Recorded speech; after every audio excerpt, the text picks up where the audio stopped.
Through this channel, I talk about my positive feelings. Listening to the words that inspire positive thinking shows the direction of real life.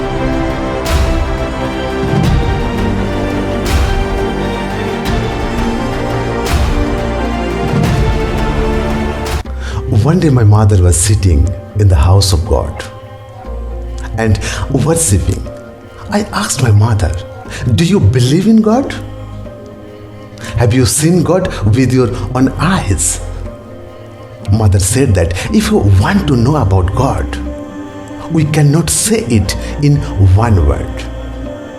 To know if there is the God, one must first feel Him. Maybe I didn't understand my mother's words. Again, I asked my mother, "Have you seen God, my mother?" Because I believe in science and I don't have to believe what I read from school books without seeing it with my own eyes.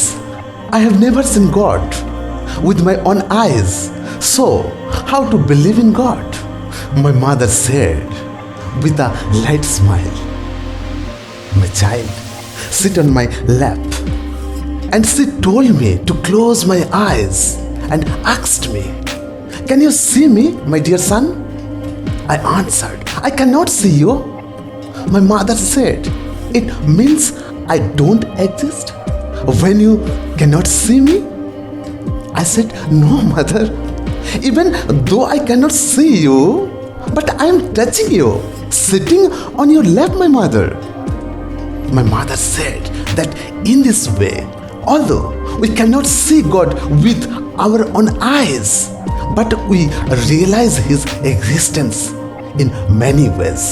Sometimes through touch, sometimes through voice, sometimes through taste, sometimes through hearing, we get the existence of God.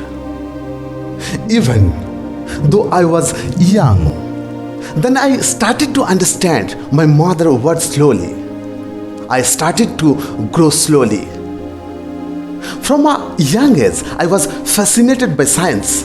Once, when I was in class 8, I wake up desperately wanting to know about God. I noticed in the courtroom, according to the rules of the court, the promise is made by touching the hand on the Shrimad-Bhagavatam Gita. Especially, Hindu says, whatever I say is true. I will not lie without truth.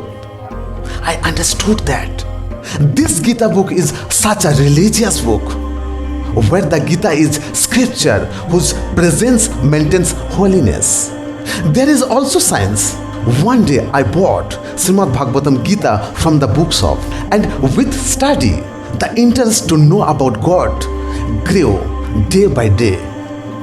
Suddenly, one day I was surprised to see a line in the Gita, Sloka 2.20. Na jayate mniyate vakadachi nayam bhutta bhavita banavva ajo anita sasato ampurana no hanayate hanmane sarire.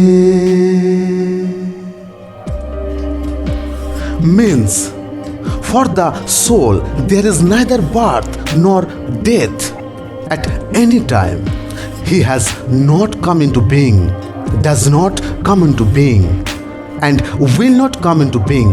He is unborn, eternal, ever existing, and primeval. He is not slain when the body is slain. Since I am a student of science, I know well Einstein's famous equation of science, E equal to mc square. E equal to energy, m equal to mass, c equal to speed of light. Energy is transformed from one form to another. Energy has no creation, no destruction. Energy is immortal. This is the definition of soul and energy are the same at present. We know well Einstein's famous equation of science. Energy is transformed from one form to another. Energy has no creation, no destruction. Energy is immortal. That is the definition of soul and energy are the same at present.